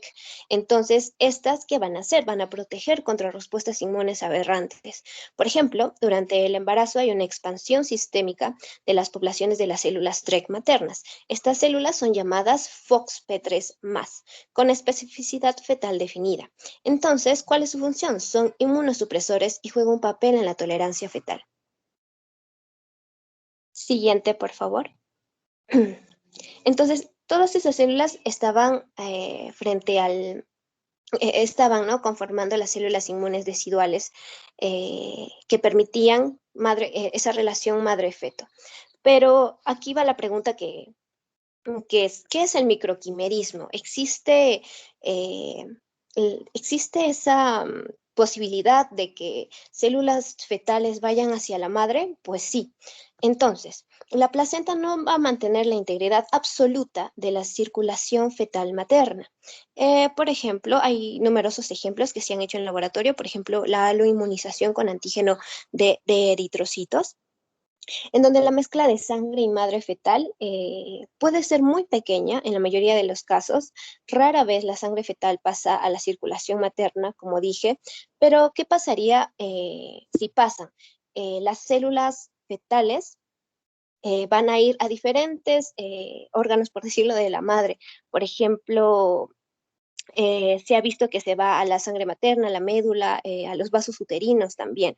Entonces, se ha visto que estas células residuales, por decirlo así, han tenido una relación con la patogénesis de algunas enfermedades, como son la tiroiditis linfocítica, la esclerodermia o el lupus eritematoso sistémico. Siguiente, por favor. Y también la mamita lo que le va a proporcionar al feto, en este caso, o al bebé, es la inmunoglobulina G. Nosotros sabemos que el transporte de inmunoglobulina G materno al feto comienza alrededor de las 16 semanas aproximadamente y se van a incrementar en este momento. Entonces, el volumen de inmunoglobulina G se va a adquirir durante las 4 semanas de embarazo, por lo consiguiente, en las últimas 4 semanas de embarazo. Entonces, estas 4 semanas no son suficientes, ¿no?, para que haya una gran cantidad de inmunoglobulina G, por lo que los recién nacidos no están mal dotados de anticuerpos protectores. Por lo tanto, ahí se recurre, ¿no?, a la lactancia materna para que haya lo que es la inmunoglobulina A o la inmunoglobulina M. bueno, eso con respecto a la inmunoglobulina G, que no quería dejar pasar porque también es parte del cuerpo materno que brinda, ¿no?, al feto, la reactividad materna frente al embarazo. Siguiente, por favor. Entonces, mis 3 conclusiones serían que las células natural killer residuales son las principales células inmunológicas maternas que por su capacidad citotóxica podrían causar daño al feto, más existen mecanismos inhibitorios que van a regular estas células inmunitarias. También se debe recordar que la placenta no es una barrera absoluta, existe un microquimerismo de células fetales que pueden injertarse en la madre durante el embarazo y esto se relaciona a diferentes patologías ya nombradas. Y como tercero, hay un transporte de la madre hacia el feto de inmunoglobulina G en las últimas 4 semanas del embarazo, por lo que al nacer no están bien dotados de anticuerpos protectores y en ocasiones tiene un efecto dañino. Muchas gracias. Muy bien, Mercedes. ¿Alguna pregunta para Mercedes? Entonces, esto de la inmunidad, por ejemplo, en las gestantes se estudió bastante en la pandemia, ya que se vio que la inmunidad en las gestantes se va a una inmunidad de tipo celular, ¿no? Es por eso que las gestantes tampoco no hacían cuadros muy severos, ¿no?, de problemas por el COVID. Pero últimamente se ha incrementado esto y más bien se cree que es por la cantidad por la carga viral, ¿no?, que se produce durante esta pandemia, que ahora de repente hay mayor carga viral. Pero eso, en la gestante, la inmunidad que ahora va a una inmunidad celular, parece que le ayuda, ¿no?, a limitar la respuesta inmunológica. Muy bien, a ver, Angélica. Ahora voy a continuar con el tema de reactividad inmunológica al feto. Siguiente. Tradicionalmente se ha considerado al uterogestante como un lugar inmunológicamente privilegiado, donde el feto será protegido del rechazo por el sistema inmunológico materno. En esta protección van a participar varias moléculas con acción inmunomoduladora, entre las que encontramos, en primer lugar, a la progesterona, en segundo lugar, a la glicodelina, en tercer lugar, a la IDO, que es la indoleamina 2,3 dioxigenasa, y en cuarto lugar, a la glutatión peroxidasa. Siguiente. Progesterona. Va a reducir la capacidad reactiva de la madre contra los antígenos fetales. El enlace entre el sistema inmunológico y la progesterona se va a dar a través de receptores para la hormona que se van a encontrar en las células mononucleares y en los linfocitos T y también en las células natural killer circulantes. También la progesterona va a bloquear la proliferación de linfocitos estimulados por nitrógenos, va a reducir la producción de citoquinas proinflamatorias en macrófagos, va a disminuir el estallido oxidativo en monocitos y va a actuar sobre el perfil de las citoquinas en el embarazo. De igual manera, va a favorecer la inducción de células dendríticas semimaduras tolerogénicas, va a promover la interacción de las células natural killer con el endotelio, lo que va a favorecer el desarrollo de un entorno adecuado para la gestación, va a estimular la expresión de RNA de las quimioquinas en células del estroma, lo que finalmente va a dar lugar a la migración de las células natural killer. De tal manera que va también a regular el reconocimiento de antígenos del complejo mayor de histocompatibilidad paterno, la polaridad de las células T efectoras, la sensibilidad de las células presentadoras de antígeno y así va a suprimir la actividad de los macrófagos. Siguiente. La glicodelina va a ser sintetizada por el endometrio bajo la regulación de la progesterona. Va a ser secretada por las glándulas endometriales y el epitelio glandular de la decidua. También la podemos encontrar en lo que es médula ósea, en las plaquetas, en las glándulas sudoríparas, incluso en vesículas seminales, en ovario y en trompas uterinas. Durante el primer trimestre se va a encontrar en el trofoblasto, durante el tercer trimestre en el líquido amniótico. Se va a encargar de suprimir la proliferación de las células B y de las células T. También va a inhibir la quimiotaxis de monocitos y la actividad de las células natural killer, y va a regular diferencialmente la respuesta de linfocitos T helper 1 y T helper 2. ¿Cómo es que va a regular esta respuesta? Lo va a hacer a través de la inducción de la apoptosis de los linfocitos T helper 1 al aumentar su expresión FAS, haciéndolos más vulnerables. Siguiente. La IDO, que es la indoleamina 2,3 dioxigenasa, va a estar regulada por el sistema inmunológico y la placenta. Va a inducir la tolerancia inmune durante infecciones, el embarazo, en los trasplantes y neoplasias. Va a catabolizar el triptofano a nivel placentario. Los macrófagos de la decidua van a expresar esta enzima en respuesta al interferón gamma producido por las células natural killer, y la enzima, al metabolizar el triptofano, se va a modular la activación de las células natural killer. Se va a encontrar expresada en forma elevada en el sincitio trofoblasto, por lo que el triptofano disponible para la proliferación de los linfocitos T en la interfase materno-fetal va a disminuir, lo que va a ocasionar una inmunosupresión local que va a contribuir con la tolerancia e incluso inducir a las células TREG, que son los linfocitos T reguladores. Siguiente. En cuanto a la glutatión peroxidasa, va a ser una enzima que va a participar en el proceso de las especies reactivas de oxígeno, catalizando la reducción de los peróxidos y lipoperóxidos en el embarazo normal. Durante un embarazo normal va a haber un incremento de antioxidantes en la sangre mientras aumenta la edad gestacional. Si la producción es baja, se va a favorecer la formación de las moléculas oxidativas. Y en la presencia de preeclampsia, los radicales libres van a estar en concentraciones mucho más altas que en el embarazo normal. Siguiente. Entonces, a las conclusiones a las que podemos arribar son tres.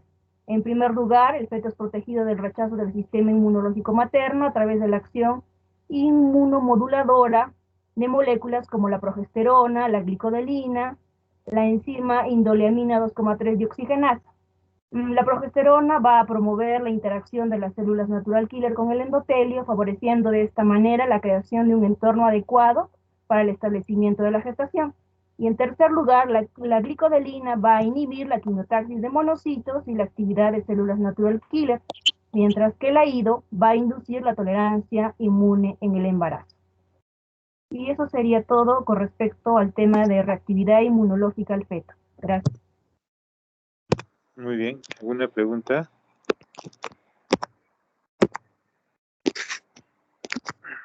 ¿Quién sigue? Yo, doctor. Bueno, yo voy a continuar con el tema de inmunología del trofoblasto. El desarrollo preimplantacional humano es el primer paso del desarrollo de cualquier individuo, y este está dado por los siguientes eventos importantes, que incluyen la maduración final del ovocito, la fertilización, la transición del ovocito a cigoto, la proliferación, diferenciación celular, para finalmente dar con la formación del blastocisto. En este último paso, que es la formación del blastocito, se originan las células trofoblásticas, que tienen una importante contribución en los tejidos extraembrionarios, lo cual me refiero a la placenta y a las membranas, y proceso del desarrollo temprano de la gestación. En cuanto al desarrollo preimplantacional, en la primera semana de formación del blastocito humano, que es aproximadamente en el día 5 post a la fecundación, el trofoblasto está formado por una capa externa de células epiteliales escamosas, aplanadas, adyacentes una con la otra, y el contenido dentro de la zona pelúcida. Esta capa de células, que se encuentra junto al ectodermo del embrión, forma también, se denomina el trofoectodermo, y será el epitelio responsable de la evolución que va a dar al final lo que es la placenta. que es una condición también de implantación de este blastocito. Ahora pasamos a lo que es la implantación del blastocito. La implantación consiste en la interacción de las células del trofoblasto y el endometrio. Se da en un periodo corto de tiempo denominado ventana de receptividad entre el día aproximadamente del 20 al 24 del ciclo menstrual de la mujer. Fuera de este periodo, el endometrio está cubierto por una delgada capa de mucina que es llamada también el glicocálix, que va a evitar la adhesión de este blastocito. La adhesión del blastocito al endometrio va a depender de la interacción entre moléculas de adhesión, tales como las selectinas, las integrinas y las trofiminas. El control de la implantación de ese blastocito es ejercido por las citoquinas y las quimioquinas.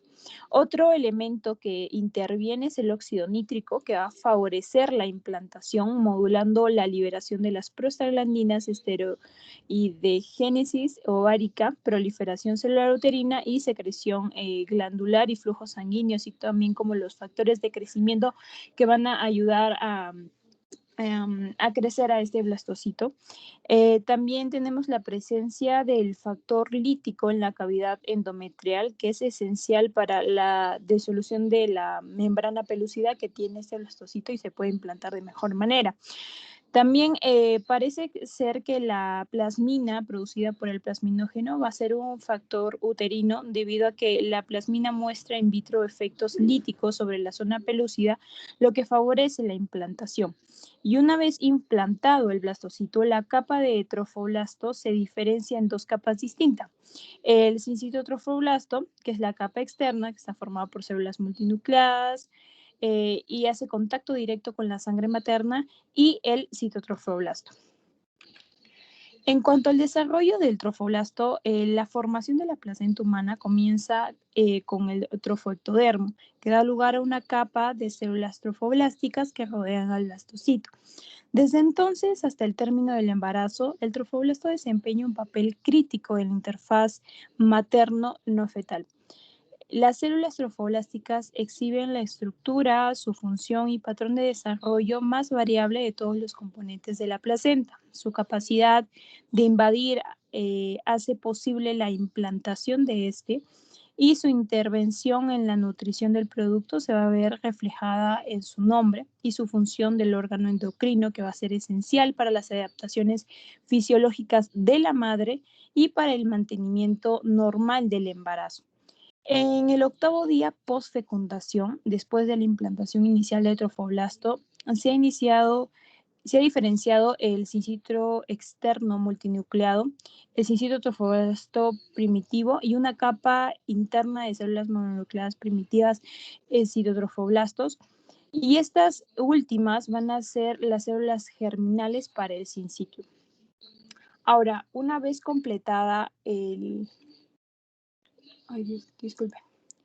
Una vez completada la implantación, los trofoblastos se van a diferenciar aún más a lo largo de dos vías principales, dando lugar a los trofoblastos vellosos y extravellosos, y ambos van a tener diferentes funciones.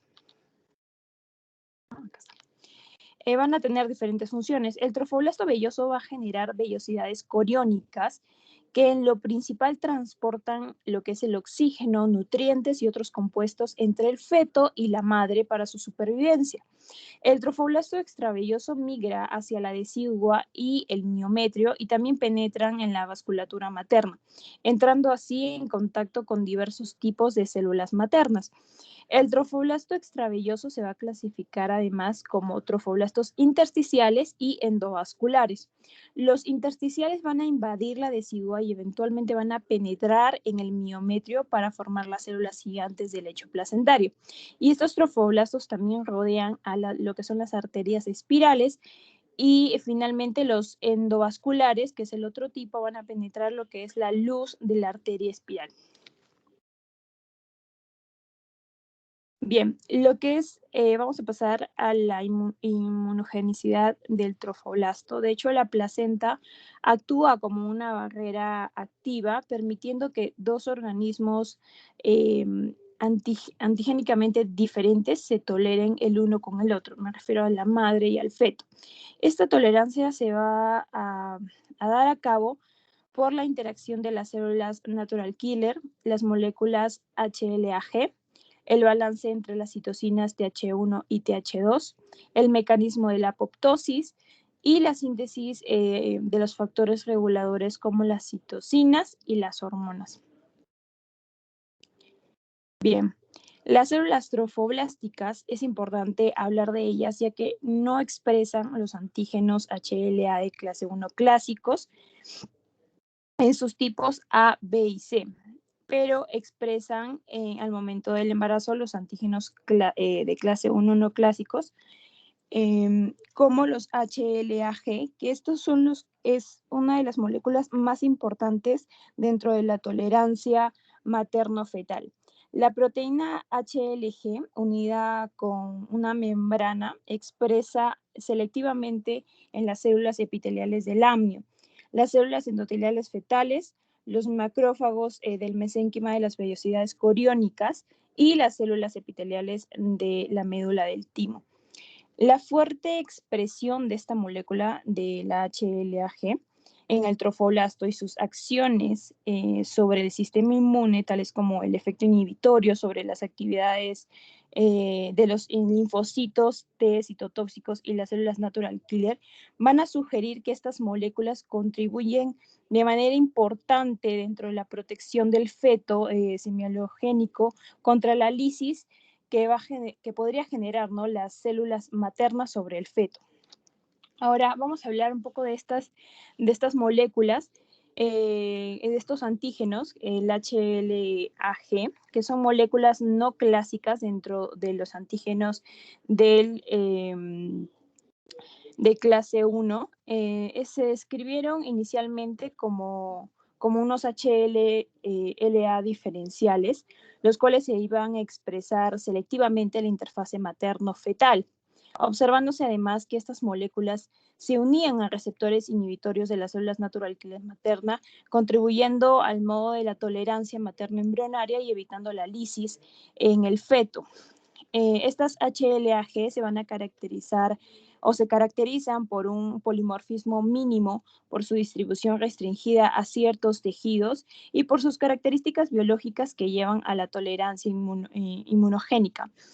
Existen 7 isoformas que ahí la podemos observar. Existe también una fuerte evidencia que las HLG juegan un papel importante en la inmunosupresión materno-fetal, dada por diferentes mecanismos, como les había mencionado. Y como molécula tolerogénica mediante la tolerancia materno-fetal, está suspendido por la asociación entre la expresión disminuida de la HLG y los desórdenes del embarazo, tales como los abortos espontáneos o la preeclampsia recurrente que puede presentar la madre en diversos embarazos. Bueno, y finalmente hemos llegado a 3 conclusiones, que es la formación del blastocito se va a originar de las células trofoblásticas, las cuales van a contribuir con los tejidos extraembrionarios, que son la placenta y las membranas, y proceso del desarrollo temprano de la gestación. El papel de la HLA-G es la molécula tolerogénica dominante en la tolerancia materno-fetal, cuya expresión traerá consigo abortos espontáneos y preeclampsias recurrentes dentro de la madre. Y finalmente el embarazo exitoso se describe como un fenómeno TH2, donde la presencia de abortos y preeclampsias se iban a asociar a las respuestas de el contrario, ¿no?, que es el fenómeno TH1. Y bueno, eso sería todo con respecto a mi parte de la exposición. Muy bien, Clarita. ¿Alguna pregunta para Clarita?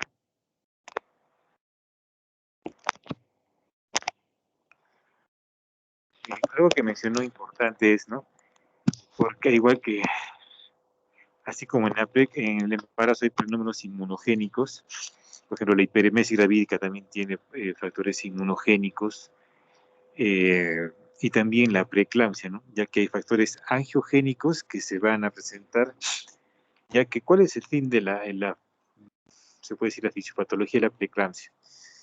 ¿No? Que a nivel de las arterias espirales del útero, normalmente tienen su pared muscular, ¿no?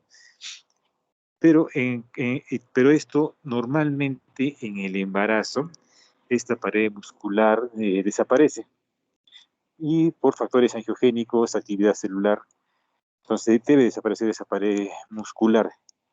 De esta manera, haciendo que esas células espirales no tengan reactividad, ¿no? Y sea un flujo tanto de ida y vuelta, pero que no puedan producirse vasoconstricción.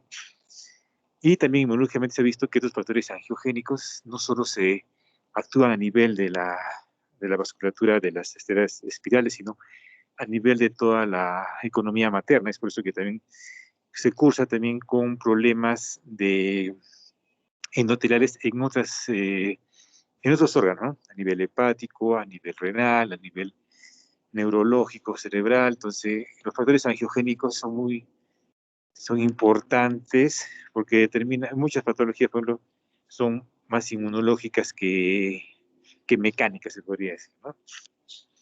Muy bien, ¿quién falta? Yo, doctor, Miguel Bustamante Cárdenas. Adelante, Miguel. Ok. Bueno, y voy a terminar la exposición. La última parte ya habla sobre la interacción de los sistemas inmunológicos maternos, etc. Básicamente es una recopilación y una extensión entre lo que habían mencionado mis compañeros anteriormente. Siguiente diapositiva, por favor.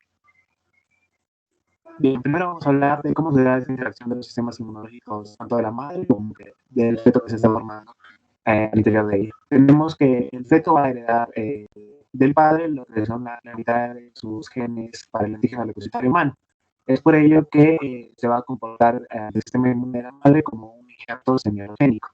Es por ello también que llama la atención, ¿no? El motivo por el cual es que la madre no desarrolla una reacción agresiva de rechazo que sea distinta de los antígenos paternos, ya que el ser humano que se está formando dentro de ella pues, tiene antígenos que son extraños. Entonces, al inicio se usaron diferentes teorías, como por ejemplo el embrión no expresaba los antígenos debido a la inmunidad antigénica que tenía el feto, o también debido a condiciones supresoras uterinas.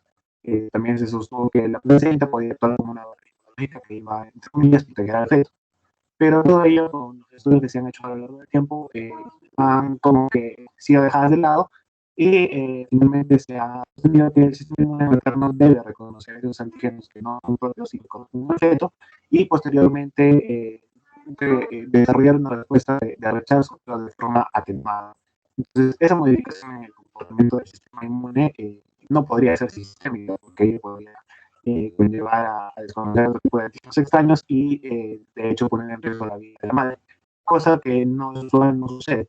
Entonces, al modificar su comportamiento, lo que debe hacer es solamente producir esa reacción de rechazo pues, en zonas específicas y que no comprometa las cosas sistémicas, sino más bien una inmunidad local y sobre todo a nivel donde se está gestando la gestación.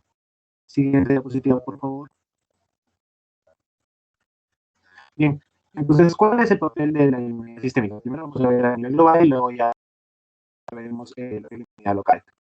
Tenemos que a nivel de inmunidad humoral, esta se va a no encontrar afectada, tanto lo que son las células como sus productos, en este caso deberían ser las monoglobulinas, al igual que lo que son la cascada de complemento, que es uno de los principales sistemas detectores, pues no van a tener mayor importancia ni van a tener un rol fundamental. A nivel de lo que es la inmunidad celular, tenemos que las células T no suelen alterarse, pero entre comillas existe una inmunosupresión específica de antígenos, ¿no? Y aquí lo que se ve es una amplia inversión de lo que es el cociente T-helper1, T-helper2. O sea, T-helper2 va a estar un poco comentando en relación a lo que es el T-helper1 y esto tiene una implicancia heterogénica. Luego también tenemos cuál es el papel de la inmunidad innata. Y aquí lo que se ha visto es que existe una leve disminución de lo que son las células natural killer y también las células fagocíticas. Otra cosa que también es interesante es que durante la gestación vamos a encontrar la presencia de células fetales circulantes en lo que es la sangre periférica de la madre. También vamos a encontrar productos placentarios y ADN fetal, lo cual se cree que van a actuar pues, como antígenos, activando los monocitos y los macrófagos supresores para a través de ello estimular lo que es la respuesta inmune. También tenemos la participación de los agentes infecciosos. Básicamente aquí se describe que durante el embarazo vamos a tener una fuente adicional de citoquinas TGP1 y TGP2 a nivel de lo que es el epitelio, el tejido conectivo residual, a nivel del cito y del citotrofoblasto, en el colon, incluso en las células de Hoffmann. Y estas citoquinas lo que van a hacer es participar en lo que es la inducción de la tolerancia materno-fetal, van a regular la inmunidad local contra agentes infecciosos y modular la producción placentaria. O sea, básicamente aquí los agentes infecciosos van a ser partícipes de lo que es la respuesta inmune mediada por células. Siguiente diapositiva, por favor. Bien, ahora, ¿cuál es el papel de la inmunidad local? Esta viene a ser la inmunidad más importante, la que tiene un papel fundamental. Entonces, el desarrollo de esta tolerancia por parte de el injerto fetal va a ser resultado de varios mecanismos sinérgicos que vemos en esta diapositiva, ¿no? Como por ejemplo la ausencia de la expresión del antígeno documentario humano clásico a nivel de trophoblasto, una expresión mayor de lo que es el HLG a nivel de trophoblasto, la creación de un ambiente supresor de citoquinas y también la aparición de numerosos factores supresores complementarios para poder disminuir esta respuesta y que se produzca el fenómeno de tolerancia al efecto que se está formando. Siguiente diapositiva, por favor.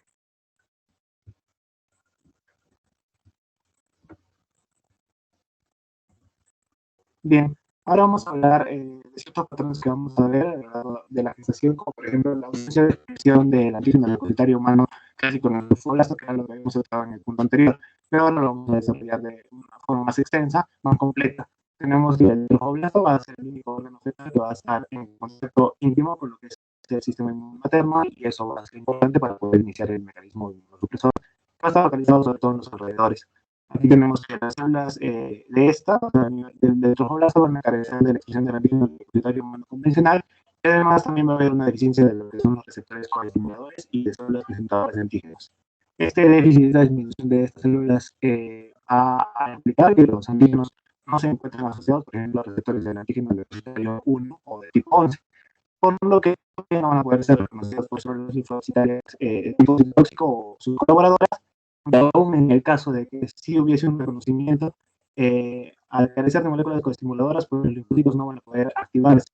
Y ese mecanismo va a ser activo ante el sistema inmune específico, pero va a ser ineficaz ante lo que es el sistema inmune innato. Y por el otro lado también vemos que va a haber un aumento de lo que es la expresión del antígeno receptorio humano de tipo G. Hemos dicho que el clásico disminuye, pero este tipo G va a aumentar sobre todo a nivel del trophoblasto. Y es que a nivel de esa zona se van a expresar los receptores no clásicos, no solamente el G, también en una medida del antígeno leucocitario humano tipo C y tipo E. Estos tienen un nulo pleomorfismo. ¿Qué quiere decir que tengan un nulo pleomorfismo? Morfológicamente van a ser semejantes entre una u otra persona, ¿no? De variaciones. El que toma mayor importancia, como ya lo dije, es el antígeno leucocitario humano de tipo G, el cual va a tener que iniciar de receptor de autoidentificación a las células inmunes innatas. Y ello va a explicar que las células natural killer puedan reconocer a ese antígeno como propio y va a llevar a la activación de receptores inhibitorios de tipo kill, y de esa manera van a inducir al fenómeno de tolerancia. También se menciona en la bibliografía que he estado revisando que mediante otros mecanismos se va a inhibir los linfocitos de tipo citotóxico y se van a activar los linfocitos glandulares grandes, sobre todo para secretar citoquinas supresoras. Siguiente diapositiva, por favor. Bien, ahora vamos a hablar acerca de cómo se da la creación de este ambiente local supresor. Tenemos que existe otro mecanismo que se va a hallar en la creación de un ambiente supresor, el cual va a estar dado principalmente, pero existen grupos similares específicos y citoquinas que van a permitir que se pueda crear un ambiente prioritariamente conformado por grupos similares, como son los linfocitos T reguladores o los que tienen marcadores tipo CD4, CD25 y otras citoquinas como, por ejemplo, FOXP3. También vamos a encontrar la presencia de citoquinas supresoras y aquellas que puedan aumentar esta inversión que mencionaba al inicio de TGLP1 y TGLP2 con beneficio o mayor cantidad de este TGLP2, inversión de ese cociente.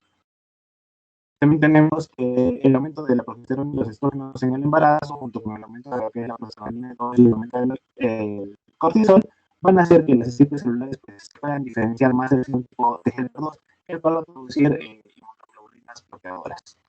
El TGP1 tiene como función producir lo que es el factor de necrosis tumoral alfa, también interferón gamma, que esto lo que van a hacer es impedir la infección del tromboblasto y también impiden que la sangre pase a través de este, ¿no? Otra función también que podría mencionar es que el TGP2 va a tener, provocar una inactividad citotóxica, que son las células T, y por eso se entiende que se aumenta esta regulación de expresión de TGP1 TGP2. Hay también otras citoquinas que van a funcionar, presentándose, por ejemplo, las citoquinas y también otros procesos como son la citolisis de los citotóxicos y de las células presentadoras de antígenos o también lo que nos puede directa mediante son los receptores de superficie. A su vez, también intervienen, por ejemplo, aquí los macrófagos placentarios que van a secretar interleuquina 10, la cual va a inducir lo que es la expresión de antígeno depositario humano del tipo G y también de otras citoquinas como el factor transformante de crecimiento beta, que va a ser un potente expresor de lo que es la inmunidad humoral, el cual se va a unir a las células naturales y va a inhibir la inducción por medio de la interleuquina 2 para realmente favorecer el fenómeno de tolerancia. Siguiente, por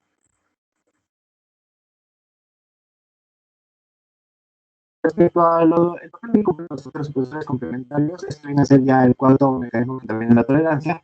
Aquí existen muchas sustancias con funciones muy diversas, ¿no? Que se pueden dividir, por ejemplo, en dos grupos clásicos.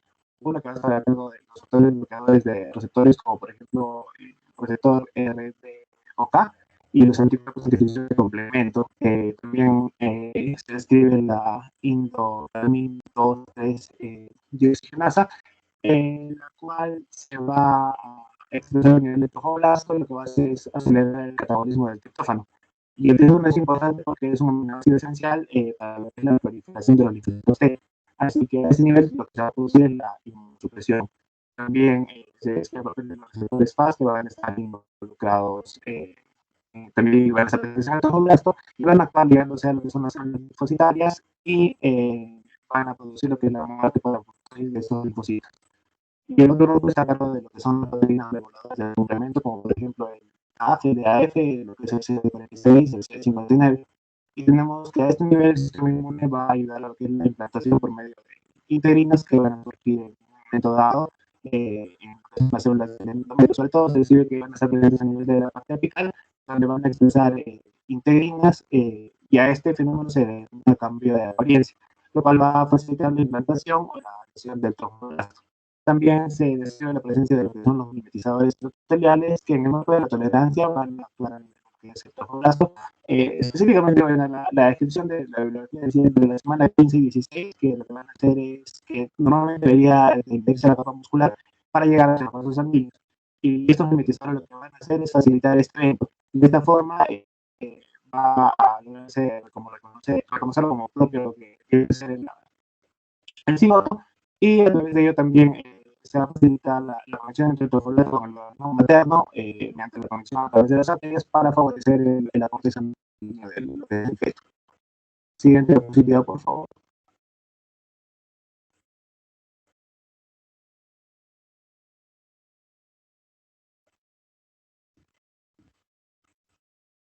Siguiente. Bien. Bueno, las conclusiones. Primero que el sistema inmune materno debe reconocer a los antígenos no pluricelulares y desarrollar una respuesta de rechazo atenuada. Y esa modificación del comportamiento inmune pues no puede ser sistémica, ya que pone en riesgo la vida de la madre, sino que es una respuesta localizada, sobre todo a nivel de donde se va a dar proceso de gestación, específicamente el útero, ¿no? La segunda conclusión es respecto a las primeras semanas de gestación se van a encontrar presencia de células circulares en lo que es sangre periférica materna, además de productos placentarios ya en fetal, lo que va a hacer es favorecer la tolerancia.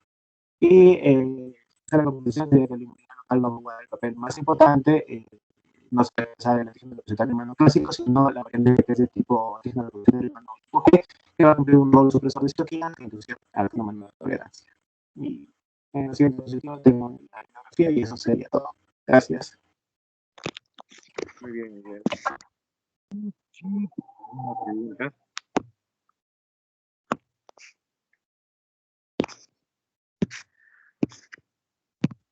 Muy bien, un poco de la inmunidad siempre es un poco más compleja de poder entenderla, ¿no? Ya y la parte tecnológica. Muy bien, entonces si no hay preguntas, nos vemos, Clara, el lunes, ¿no? Sí, doctor, el día lunes. ¿Con qué tema va a ser el lunes? El lunes vamos a desarrollar determinación de edad gestacional. Ya. Sí, no, es que quedan ese tema que lo va a hacer un grupo y el día martes otro grupo va a hacer vigilancia fetal ante parto. Ah, ya, perfecto. Solo 5-5 entonces. Sí, 5-5. Ya, entonces, el lunes... un ratito, el lunes 8:30, entonces, chicos. ¿Ya? Ya, doctor. Sí, no se preocupe. Muy bien, entonces nos encontramos el lunes a las 8:30, ¿ya? Muy bien. Cuídense entonces, ya nos estamos viendo. Hasta luego, doctor. Gracias. Hasta luego.